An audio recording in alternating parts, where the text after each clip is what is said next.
Boa noite a todos. Vamos começar lendo uma passagem do Evangelho segundo o Espiritismo, uma mensagem de Adolfo, bispo de Argel. Homens, por que vos lamentais das calamidades que vós mesmos amontoastes sobre vossas cabeças? Vós menosprezastes a santa e divina moral do Cristo. Não fiqueis, pois, espantados de que a taça da maldade tenha transbordado por toda parte. O mal-estar torna-se geral. A quem deveis atribuí-lo, senão a vós mesmos, que procurais sem parar destruir-vos uns aos outros? Não podeis ser felizes sem benevolência mútua. Como a benevolência pode conviver com orgulho? O orgulho, eis a fonte de todos os vossos males. Dedicai-vos a destruí-lo, se não quiserdes que suas consequências malévolas se mantenham para sempre. Um único meio tendes para isso, e esse meio é infalível. Tomai a lei do Cristo como regra invariável da vossa conduta, lei que tendes rejeitado ou interpretado de forma enganadora. Por que tendes em tão grande estima aquilo que brilha e que encanta os olhos, ao invés do que vos toca o coração? Por que fazeis do viver na riqueza a razão de vossas vidas, enquanto tendes apenas um olhar de desdém para o verdadeiro mérito, muitas vezes oculto na simplicidade?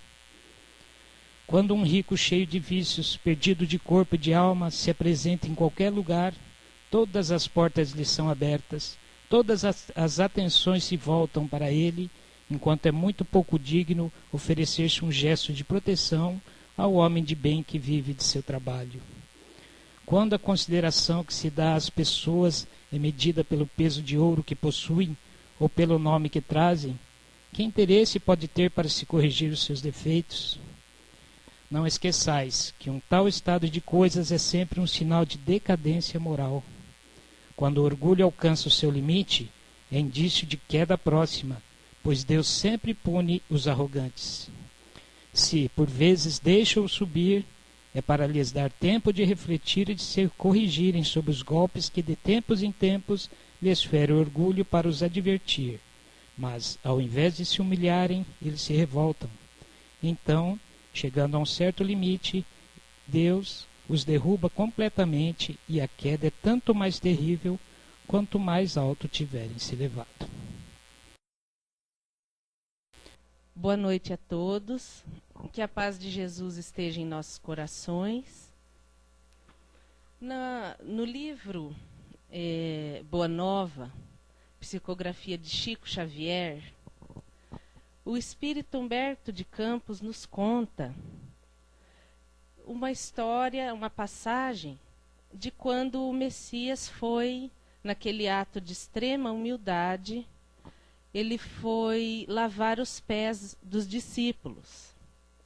E Pedro não compreendeu esse ato de Jesus. E quando chegou a sua vez, ele teve uma reação assim, ele tinha um temperamento arrebatado e ele teve uma reação também. Ele se levantou e disse: não, mestre, nunca me lavareis os pés. Eu não vou permitir que tenha esse ato. Eu não vou permitir que tenha esse ato de extrema humildade, como se fosse um servo dos mais humildes. E ele lançou um olhar sobre os seus amigos, seus companheiros, de um olhar de reprovação. E Jesus, em toda a sua serenidade e sabedoria, disse: Pedro, não queirais ser melhor do que teus irmãos em apostolado, em nenhuma circunstância. Em verdade, assevero-te que sem o meu auxílio não participarás com o meu espírito das alegrias supremas da redenção. E o pescador, então, neste momento se calou. Jesus tomou seu lugar à mesa e pôs-se a meditar, mas logo, ele já prevendo os acontecimentos que se aproximavam, dirigiu-se novamente aos discípulos e disse que aproximava-se a hora da sua partida e que ele teria que dar o testemunho. E ele já sabia por antecipação que todos se dispersariam e que isso era compreensível, pois que naquele momento eles estavam preparados apenas para aprender, que o testemunho era de extremo sacrifício e extrema abnegação. Mas ele disse: mas eu deixo um novo mandamento, o de amar-vos uns aos outros como eu vos tenho amado.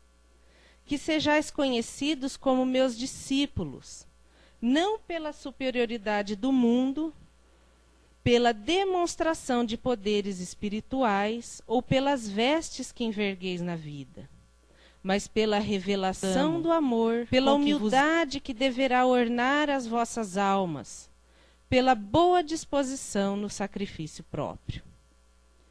E Pedro, vendo que Jesus repetia mais uma vez aquelas palavras de despedida, perguntou a ele: mestre, afinal, aonde vais? E o mestre lançou um olhar sereno para Pedro novamente, ele demonstrando que ele sentia aquele interesse por parte de Pedro, e responde: ainda não te encontras preparado para seguir-me. O testemunho é de sacrifício e de extrema abnegação, e somente mais tarde entrarás na posse da fortaleza indispensável. Simão, no entanto, ele queria provar que ele era fiel, ele queria provar por palavras que ele era fiel a Jesus. E ele então disse: mas como eu não posso segui-lo? Acaso me considera covarde? Mestre, por ti eu daria a minha vida. E Jesus então pondera: Pedro, a tua inquietação se faz credora de novos ensinamentos. A experiência te ensinará melhores conclusões, porque em verdade te afirmo que esta noite o galo não cantará sem que me tenhas negado por 3 vezes. Mas como? Julgai-me então o espírito mau e endurecido? Ele ficou ofendido. E Jesus: não, Pedro, adiantou o mestre com doçura, não te suponho ingrato ou indiferente aos meus ensinos, mas vais aprender ainda hoje que o homem do mundo é mais frágil do que perverso.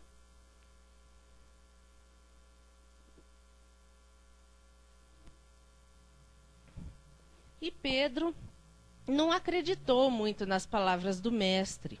E passando as horas, realmente vieram os emissários do templo para levarem Jesus preso. E Pedro, na hora, já desembainhou a espada e quis agredir os emissários, o que obrigou ao mestre a adverti-lo com até severidade. E ele, então, resolveu seguir Jesus, né, para ver o que ele poderia fazer, o que ia acontecer de verdade. Realmente, os outros companheiros haviam se dispersado. Alguns, inclusive, não estavam nem mesmo entendendo aquele ato de extrema humildade de Jesus, ao se entregar à prisão assim com tanta passividade. Eles não entendiam, alguns não estavam entendendo a transcendência de quando Jesus dizia que sobre o reino de Deus, sublimado e distante. E ficou então Pedro e João, e eles foram acompanhando Jesus até a residência de Caifás. Pelo caminho, eles ouviam da população comentários maldosos sobre Jesus, impropérios, ouviam dizerem que Jesus era um ladrão vulgar, um charlatão, um bruxo. E a certa hora, quando eles viram que realmente aquela prisão era irrevogável, eles se entenderam e combinaram que Pedro iria ficar acompanhando Jesus, observando a situação para ver em que ele poderia auxiliar o mestre, que recursos ele poderia usar para ajudar o mestre. E João iria até Betânia para avisar Maria do que estava acontecendo. Na residência de Caifás, Jesus foi colocado numa cela que dava para um pátio extenso, grande, e tinha muitas pessoas adentraram aquele pátio em clima de alegria, porque eles estavam nas comemorações da Páscoa, né? E eles entenderam, inclusive, que as autoridades tinham preparado todo aquele aparato, né, para que acontecesse bem naquela época mesmo das festividades, para que todos vissem a humilhação de Jesus. E Pedro, então, entrou naquele pátio, observando, só que ele começou a ver que era muito séria a situação. Ele começou a pensar na sua própria situação, ele começou a pensar na sua família, nas suas necessidades, começou a ver que se ele transgredisse as regras tão severas lá de Jerusalém, ele ia sofrer punições duras. E ele estava assim muito com a mente fervilhando. Até que, assim que ele adentra o pátio, uma serva olha para ele e diz: "Ah, não é você, o amigo daquele lá?" E apontou para a cela onde Jesus estava, e ele disse: "Não, eu nem o conheço." Naquele primeiro momento, ele ponderou que ele estava sendo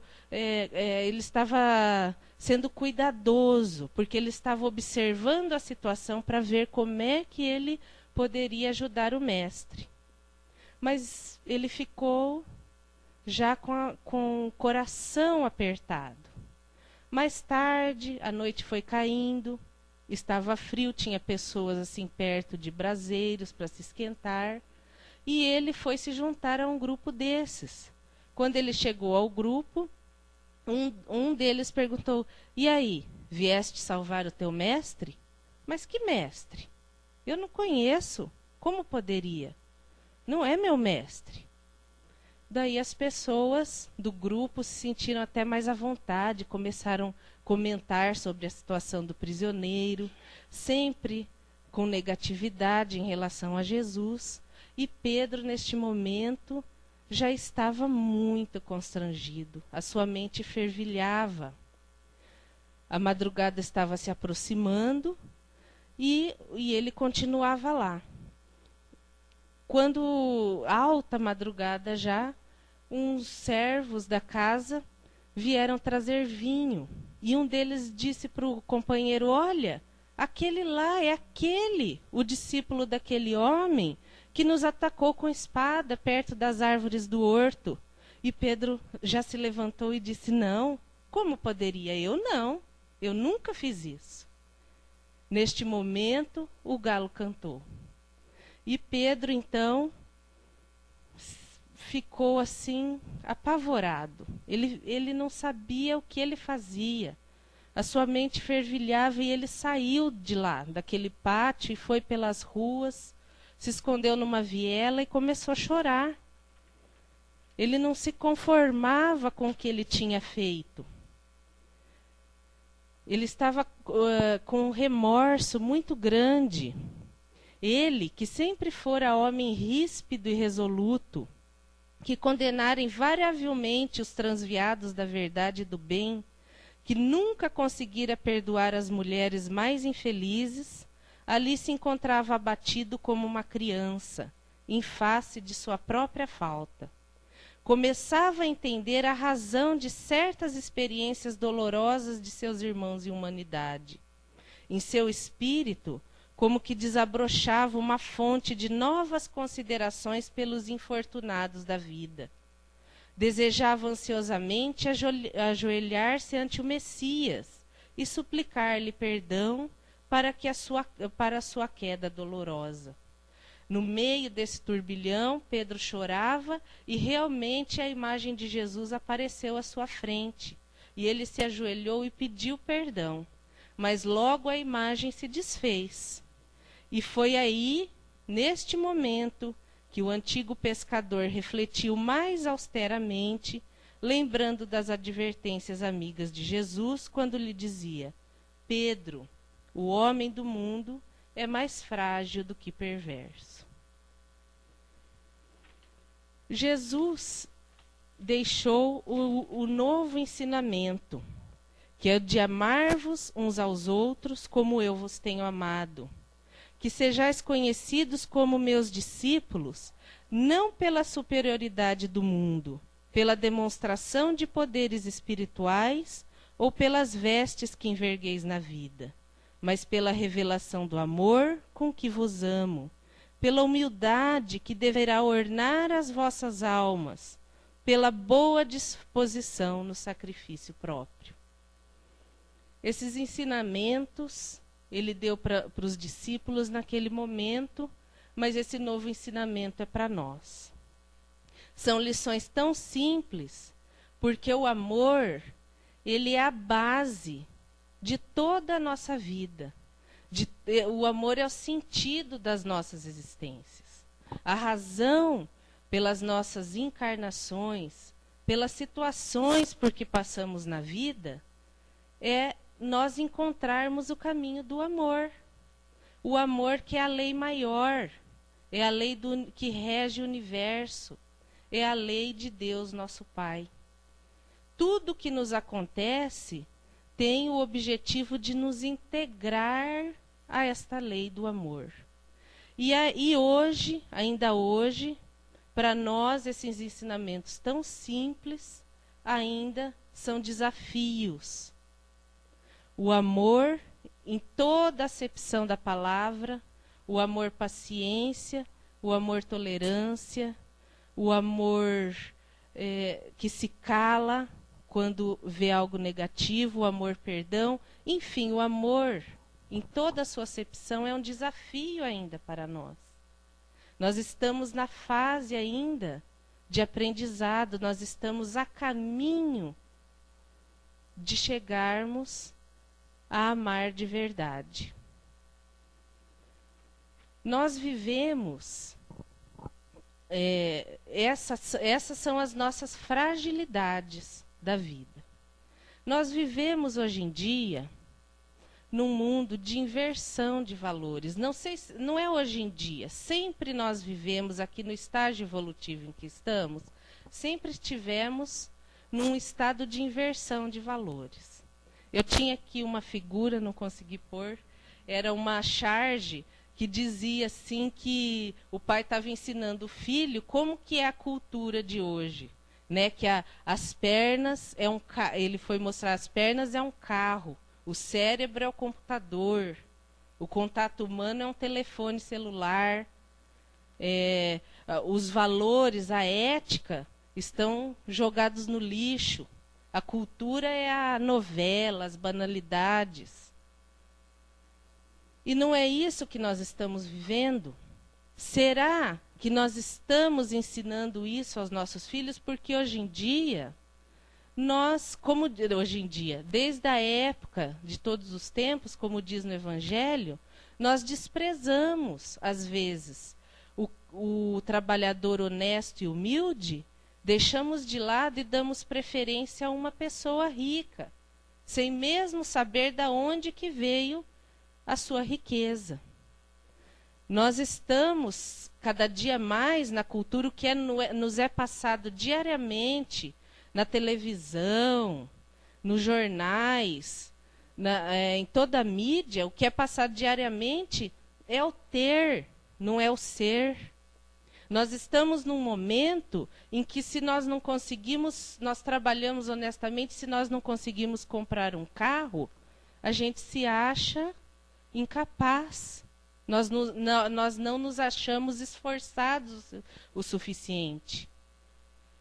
Nós, muitas vezes, se não conseguirmos termos algum determinado bem de consumo de certa marca, nós nos sentimos mal. Porque como eu não posso comprar aquilo? Mas não é essa a mentalidade que é passada para nós? Que nós temos que consumir, nós temos que ter. E se nós não conseguimos fazer isso, é porque nós não somos capazes. E essa é uma inversão de valores.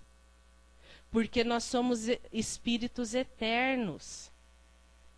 As nossas riquezas têm que ser espirituais, porque a nossa passagem aqui na Terra é curta. Nós estamos aqui justamente para aprendermos através das situações por que passamos na vida, porque o nosso estágio evolutivo requer essas situações que nós passamos, justamente para isso, para aprendermos que nós podemos, nós somos felizes sem essa escravidão da matéria. Justamente para aprendermos a nos desapegar das coisas e das pessoas. Porque nós somos espíritos eternos e livres. Nós somos filhos de Deus. Nós temos que adquirir as nossas asas da moral e do conhecimento para alçarmos voos mais longos. No livro As Dores da Alma, do Francisco do Espírito Santo Neto, e o Espírito Hamed, ele analisa essas prisões interiores que nos impedem, que nos seguram, para que nós não avancemos espiritualmente. Tem também aqui uma figura que é, quem entra muito na internet, com certeza já viu que ela foi bem rodada, que é aquela figura do cavalo preso a uma cadeirinha de plástico. Quem que já viu? Ela foi bem rodada. Então o cavalo está preso numa uma cordinha assim, curtinha, numa cadeirinha de plástico, mostrando que as prisões, que muitas vezes o que nos impede de avançar, o que nos impede de alcançar a nossa plenitude espiritual, a nossa felicidade, são amarras que nós mesmos nos colocamos, são condicionamentos mentais que nós mesmos nos colocamos e que basta um simples gesto nosso para que nós possamos nos libertar. Ele fala da crueldade. Ele diz assim, que a crueldade é uma demonstração de que nós ainda não aprendemos a amar. Qualquer ato de crueldade, seja nosso para com o próximo ou nosso para conosco mesmo. Ele fala do orgulho. No Evangelho, na lição que foi lida, o Adolfo, bispo de Argel, diz que orgulho, na maioria das vezes, é o que mais nos impede de fazer alguma coisa boa. É o orgulho que nos segura de perdoar, é o orgulho que nos segura quando desejamos pedir perdão, é o orgulho que nos segura, que nos impede de sermos mais humildes, mais fraternos com o próximo. O orgulho é uma grande chaga que nos atinge e que precisa, aos poucos, ser trabalhada através de pequenos gestos. Cada gesto de amor, de gentileza, sorriso, paciência, é um pouco do orgulho que nós vamos matando. Situações vêm em nossas vidas, como doenças, dificuldades financeiras, que muito nos fazem sofrer, mas que em geral, o objetivo é nos fazer mais humildes. O orgulho faz com que nós nos sintamos melhores do que as outras pessoas, quando todos nós somos filhos de Deus, criados iguais. E nós não somos nada nessa vida, nós estamos em alguma situação. Nós estamos um profissional bem colocado, ou nós estamos numa situação mais humilde, nós estamos pais, estamos mães, porque nós temos que passar, durante o nosso processo evolutivo, nós temos que passar por várias situações. Nós temos que ter experiências como pessoas humildes, empregados, patrões, pais, mães, homem, mulher, pobre, rico. Nós temos que ir passando por vários estágios, porque em cada um deles nós vamos aprender lições que vão nos libertar como espíritos plenos de amor. Então, tudo que nós temos, que nós passamos aqui na Terra é passageiro. Então, para que nós vamos ter orgulho de alguma coisa? Para que nós vamos nos achar melhor do que alguém em algum momento? Porque se eu sei alguma coisa mais do que o outro sabe alguma coisa mais do que eu e vai me ensinar. Em todos os momentos de nossas vidas, por onde quer que passemos. Ele fala também da crítica. Ele fala que o crítico não tira as lições que deveria tirar da vida. Ele fica muito preocupado em criticar, em achar que o outro não está tão certo assim, que não é desse jeito, que é só do jeito dele que é o certo. E ele acaba não tirando as lições que deveria tirar da vida. E quando nós não tiramos as lições que deveríamos tirar com as situações, elas vão se repetindo. Enquanto nós não aprendermos uma lição, as situações vão se repetindo. Como, por exemplo, uma enfermidade. Se ela vem com o objetivo de nos manter mais pacientes perante a vida, de ficarmos mais passivos, esperando, às vezes até dependente de outras pessoas, enquanto nós não aprendermos com isso, não aprendermos realmente nos entregarmos, as situações vão se repetindo, a doença não sara. Ou nós saramos de uma, já ficamos com outro problema. E assim vai com todas as situações da vida. A ilusão. Ele fala da ilusão, que é uma grande prisão para nós, uma prisão interna. Ele fala assim, esperamos dos outros e da vida aquilo que imaginamos e não é real.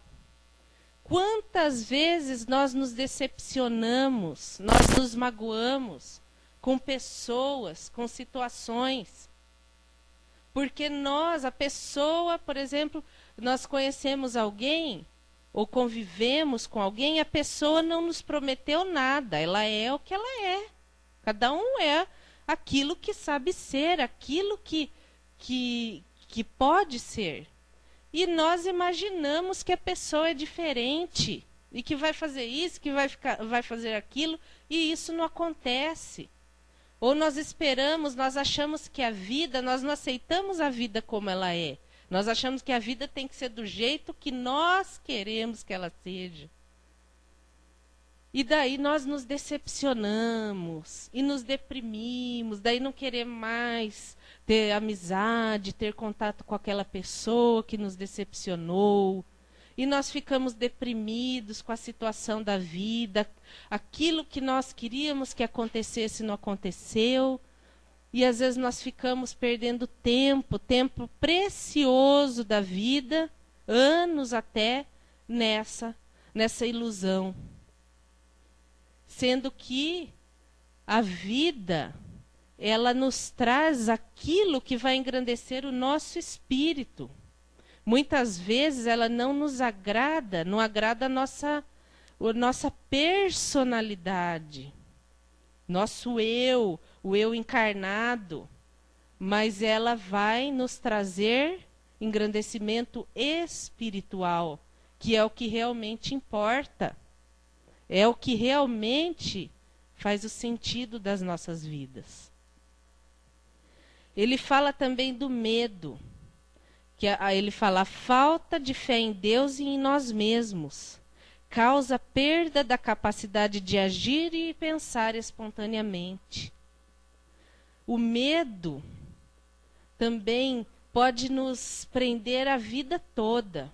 Podemos levar tudo isso, todas essas prisões interiores, podemos estar convivendo com elas não só nessa encarnação, mas desde outras encarnações.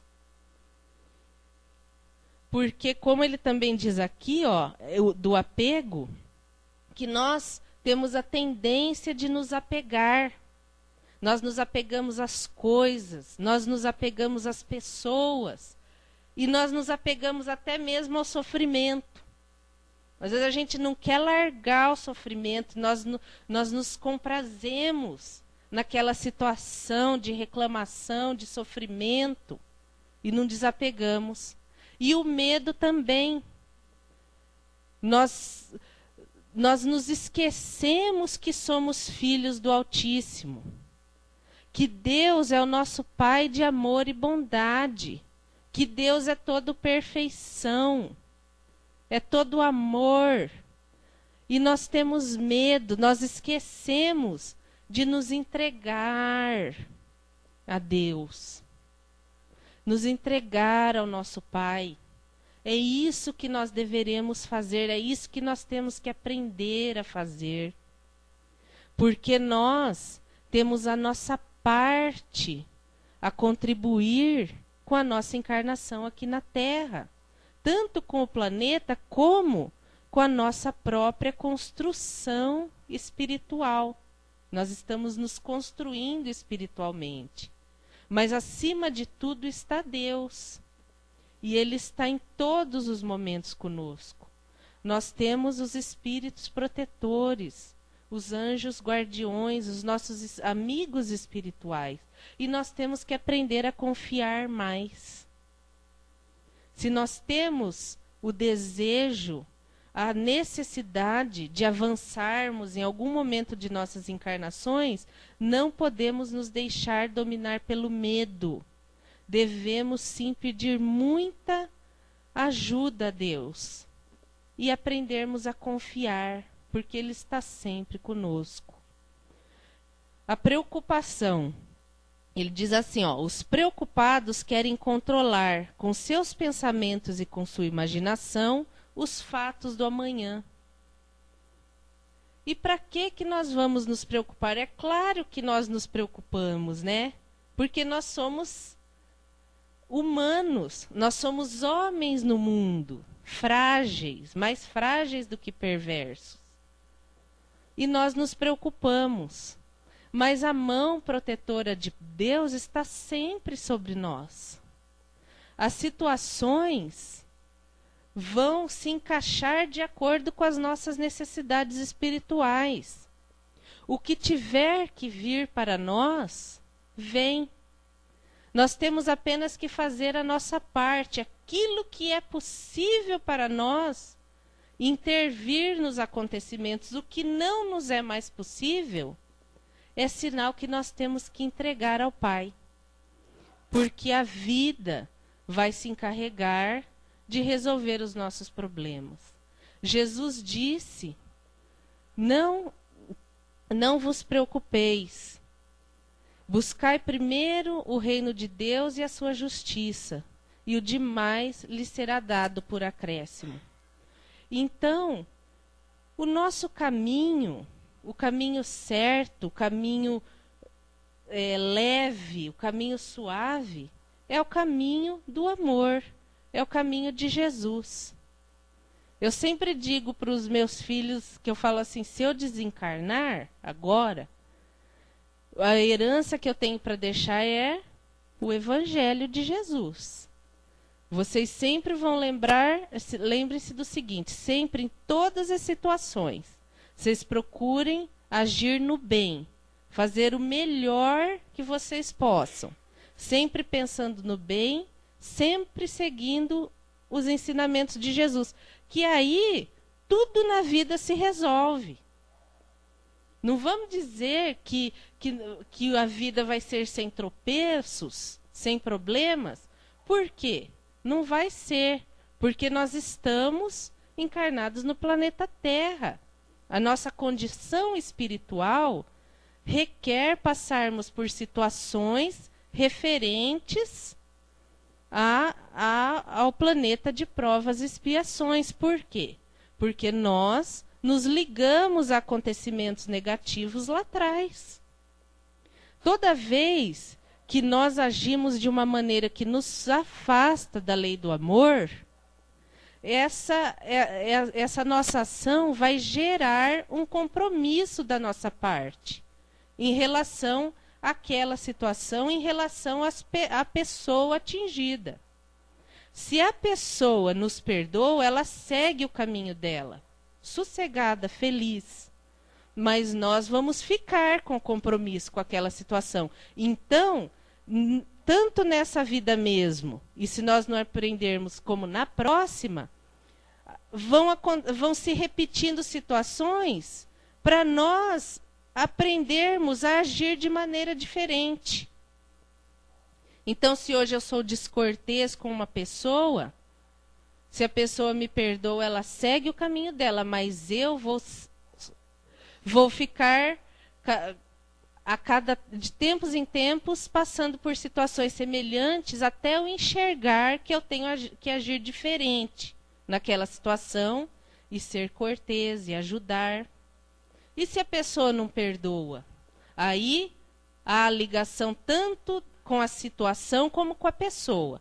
Daí eu vou ter que me encontrar com aquela pessoa em situação semelhante para ver como é que nós vamos nos comportar. Ele fala também do vício. Ele fala: os viciados são todos aqueles que se enfraquecem diante da vida e se refugiam da dependência de pessoas ou substâncias. Muitas vezes nós somos viciados em pessoas, né? É o fruto do apego também. Nós achamos que se nós não tivermos certa pessoa ao nosso lado, nós não seremos felizes, nós vamos morrer. Mas às vezes, o caminho daquela pessoa, a jornada espiritual daquela pessoa, em certo momento já não cabe mais que ela fique conosco. Pode ser que ela desencarne, pode ser que ela vá embora. E às vezes nós somos viciados em coisas. Nem vamos falar dos vícios em substâncias, porque daí já é um assunto mais complicado, que já a pessoa já mostra aquela dependência assim escancarada. O vício em pessoas, em coisas, às vezes é mais mascarado, mas em substâncias é escancarado. Mas é aquela fraqueza da pessoa, também fruto da falta de fé em Deus. E fruto também da baixa autoestima, baixa estima, que ele também diz aqui. Porque a pessoa, ela não se reconhece, a pessoa que não se ama, ela não se reconhece como filha de Deus. Se a pessoa diz que ama a Deus, que tem fé em Deus, como ela não se ama? Ela é filha de Deus. E nós deveremos, sim, trabalhar o nosso interior para nos darmos muito bem conosco mesmos. Não de uma maneira egoísta, né? Só pensando em nós e nós em primeiro lugar, de maneira nenhuma. Mas nós temos que nos amar. Nós temos que nos apaixonar por nós mesmos. Se tem alguma coisa em nós que não nos agrada, que nos causa assim baixa autoestima, vamos mudar. Vamos olhar no espelho e dizer para nós mesmos o que eu preciso fazer, em que eu preciso mudar para ser aquela pessoa que eu vou admirar, para ser aquela pessoa que eu vou amar, para ser aquela pessoa que eu vou gostar de conviver. Porque nós temos que gostar muito de conviver conosco mesmos. Nós temos que ser nossos companheiros. Porque quem não ama a si mesmo, não vai conseguir amar o próximo. De maneira nenhuma, a não ser que seja aquele amor, né, egoísta, possessivo. Então nós temos que trabalhar para aumentar a nossa autoestima. Ele fala também da culpa. A culpa é a ausência do auto-perdão. E nós precisamos reconhecer que somos espíritos aprendizes do amor. Nós estamos caminhando para nos integrarmos à lei do amor. Então, nós também precisamos aprender a nos perdoar. E não é também aquela questão que às vezes a gente foge da culpa, né? Nós nunca temos culpa de nada. Nós nunca erramos, né? A culpa é sempre do outro. Ah, eu fiz isso porque o outro fez aquilo, eu fiz isso porque aconteceu aquilo. Não é isso, esse autodesculpismo. É nós aprendermos a olhar de frente, a nos olhar de frente, falar, não, eu errei. Errei porque eu sou um aprendiz do amor. Mas eu vou agora começar de novo e fazer diferente. Porque se nós não nos perdoarmos, nós também não vamos perdoar o próximo. Não vamos conseguir. De maneira nenhuma. E daí ele fala da mágoa, né? Produto amargo de nossa infelicidade. Decorre da ilusão de que seremos sempre amados e entendidos. É também, né? Vem daquela ilusão. Nós nos magoamos porque a pessoa não agiu do jeito que nós queríamos que ela agisse. Nós nos magoamos porque aquela pessoa não gosta da gente como nós achamos que ela deveria gostar. Ela não nos entendeu da maneira que nós achamos que deveria. Mas cada um é de uma maneira. Da mesma maneira que nós nos magoamos com alguém que não fez aquilo que nós achamos que ela deveria fazer, outra pessoa também se magoa conosco.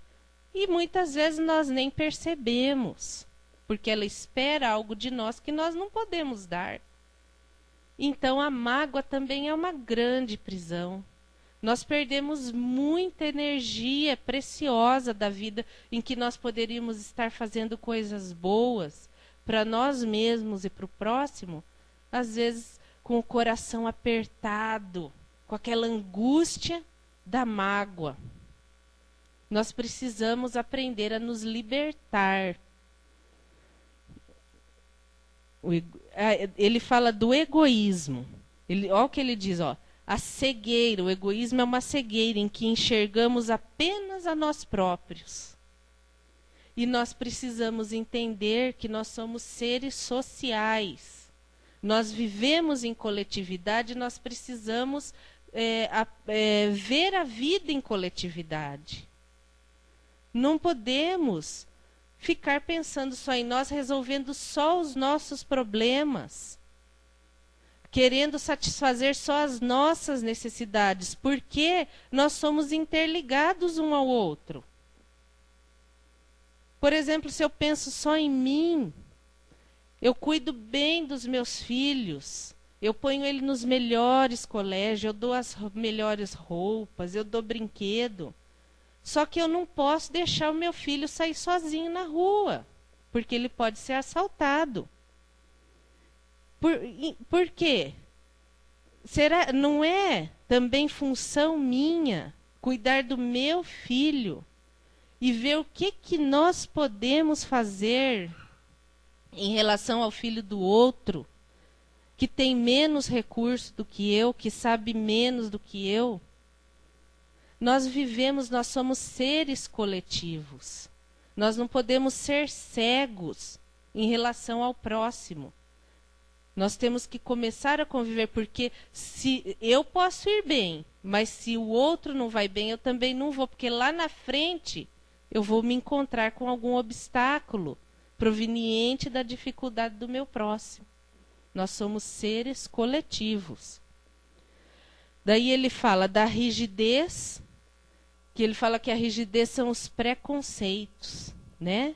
Que nós também temos tendência a achar que a nossa visão de mundo é a certa. O nosso jeito é o certo. E temos uma dificuldade, às vezes menor e às vezes imensa, de entender o modo de viver e de pensar do outro. E nós ficamos preconceituosos. Às vezes a pessoa é uma pessoa ótima, maravilhosa, mas só porque ela tem uma preferência sexual, um comportamento diferente do meu, eu não a aceito, eu rejeito, porque eu sou uma pessoa rígida. Isso também é uma grande prisão interior que nos impede de avançar espiritualmente, porque nós vamos ficar impedidos de abrir as nossas mentes a novas ideias, a novos conhecimentos, por conta dessa rigidez. E por último ele fala da inveja. Não podemos nos comparar e querer tomar como padrão vivencial o outro, porque cada um de nós é um espírito eterno e cada um tem a sua história espiritual. Como já disse antes, nós temos que passar por diversos tipos de situações em nosso caminho de evolução espiritual. Então, se hoje o outro tem mais do que eu, é porque ele está no momento que requer ter acesso a muitas coisas. E se eu estou numa outra situação de mais dificuldade, é porque eu preciso aprender a ter humildade, a ter abnegação, a ter paciência. E em todas as situações, não só na questão material, mas em todas as situações. Nós não podemos nos comparar ao outro, achar que o outro é melhor, é mais capaz. De maneira nenhuma. Cada um tem a sua história. Mas nós não podemos esquecer que quem constrói a própria história somos nós. Nós somos os nossos construtores espirituais. Então, se tem algo que não nos agrada, cabe a nós mudar de atitudes, de pensamentos. Cabe a nós mudar. Cada dia é uma oportunidade maravilhosa. Porque cada minuto é uma oportunidade maravilhosa. Porque a partir deste instante, eu posso mudar a minha maneira de pensar ou de agir em relação à vida, em relação a pessoas que vão mudar toda a minha vida. Vão me levar a um outro patamar espiritual. Como disse o bispo de Argel, o Adolfo bispo de Argel, desculpe, ele diz assim, homens, por que vos queixais das calamidades que vós mesmos amontoastes sobre vossas cabeças? Então, nós mesmos, através das nossas fragilidades humanas, trazemos os nossos problemas. Mas Jesus nos deixou o novo ensinamento, o de amar-vos uns aos outros como eu vos tenho amado. Que sejais conhecidos como meus discípulos, não pela superioridade do mundo, pela demonstração de poderes espirituais ou pelas vestes que envergueis na vida, mas pela revelação do amor com que vos amo, pela humildade que deverá ornar as vossas almas, pela boa disposição no sacrifício próprio. Então, que nós possamos encher a nossa vida de amor, de humildade, que nós possamos a cada dia plantar flores nos nossos caminhos, que nós possamos enfeitar a nossa passagem aqui na Terra através de cada momento irmos nos renovando, irmos nos construindo como espíritos, irmos acendendo as nossas luzes interiores. Que o amor seja o nosso principal objetivo na vida. E que tudo, em todos os momentos, o nosso móvel principal seja esse: o amor e os ensinamentos de Jesus. Eu agradeço a todos que estão me ouvindo, que a paz de Jesus continue em nossos corações e que essa semana seja abençoada. Obrigada.